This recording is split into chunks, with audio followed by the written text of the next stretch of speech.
Assalamualaikum. Today, me and my group members, which is Lakshita, Kashmir and Matthew, will be presenting about a machine called Hydropower and us. So what do we know about hydropower? Hydropower is one of the leading renewable energy sources in the world. It uses a kinetic and potential energy of water to generate electricity and produces much lower greenhouse gas emissions compared to a conventional power generation. In a hydroelectric power station, flowing water spins a turbine, converting water energy into a mechanical energy by a synchronous generator, this is important for a grid stability because it operates a constant speed. Inside the generator, there's a rotor and a stator. So the rotor creates a rotating magnetic field, while the stator creates an alternating current through the electromagnetic induction. So in overall, hydropower offers a clean, efficient, and sustainable way to meet today's electricity demand. I will be explaining about the IEE standard, which is IEE standard 115 and 1110.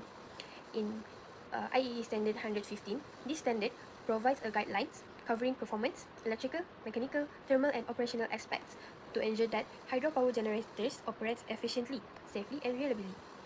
In a performance aspect, it states that the energy conversion of a generator is the relationship of its output power to its input power. In accordance to standard methods, the parameters can be determined by direct or indirect measurements, which is including the measuring output power, efficiency, and different types of losses.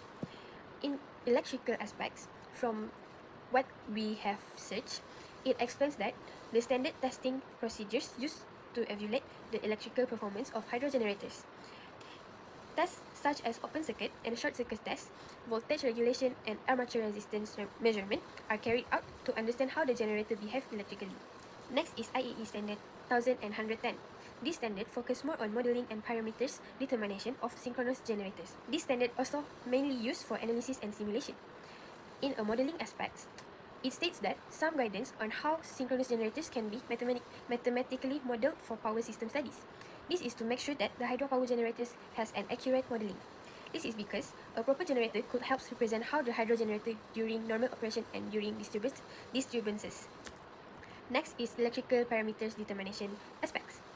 These aspects explains how the electrical parameters such as reactance and time constant should be obtained.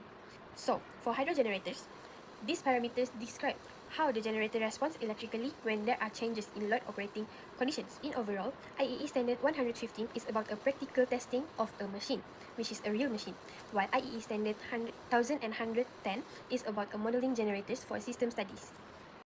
For rotor eccentricity, it creates an unequal air gap, leading to asymmetrical magnetic forces and destructive vibrations.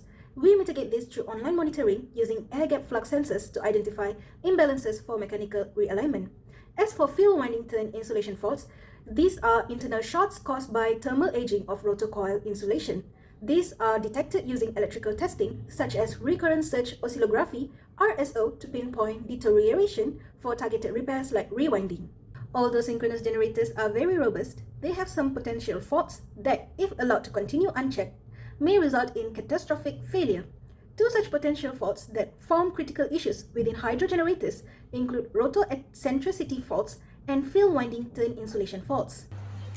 Salient pole generators with laminated rotors are usually constructed with damper bars located in the pole face. These generators must be multipolar machines, low rated speed generators will eliminate mechanical transmission. For case study, to summarize the hydropower generation process in a simple way, water from the reservoir flows down to the penstocks, and the pressure of the water spins the Francis turbine. The turbine is connected to a synchronous generator, so when the turbine rotates, the generator rotor also rotates. This rotation produces AC electrical power, stable voltage and frequency. After that, the electricity is sent to a transformer to increase the voltage. Once the voltage is stepped up, the electricity can be transmitted safely and efficiently to different cities and consumers. So, that is how the hydropower converts water energy into usable electrical energy. So, hydropower synchronous generators is used in many real-world applications. First, it powers large national hydro plants like Bakun, providing stable electricity to the grid. Second, small and micro hydropower systems supply energy to rural and remote areas. Hydropower is also combined with solar and batteries in hybrid systems, such as those used in rural Borneo. Because synchronous generators help stabilize frequency, they are important for grid regulation and system stability. Lastly, many industries in remote areas like mining and timber processing use small hydropower to reduce energy costs and maintain reliable power. For calculation part, we are required to find the power factor. Based on the article, in this specific hydropower system, the power factor is not a fixed physical constant but is programmatically controlled. By using the table above, we can use the rated parameters provided and apply the formula. Here shown how we can get the power factor. Hydropower is highly sustainable because it uses a renewable water source, has a very low carbon footprint, operates with high efficiency and can last for many decades, while also helping stabilize the electricity grid. However, it does have environmental impacts. These include changes to ecosystems, possible emissions from reservoirs, effects on nearby communities, and changes to downstream water flow.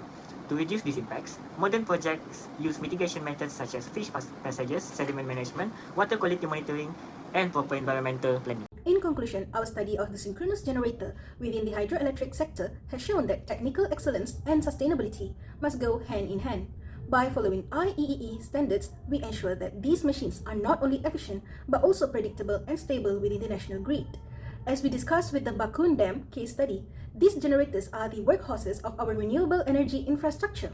However, their longevity depends on modern engineering solutions, like the online diagnostic techniques we explored, to mitigate faults before they occur.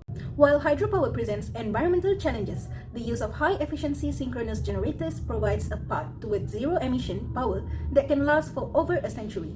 We believe that through continued innovation and adherence to engineering standards, hydropower will continue to lead our country toward a greener future. That concludes our presentation. On behalf of Group 3, thank you for your time and attention.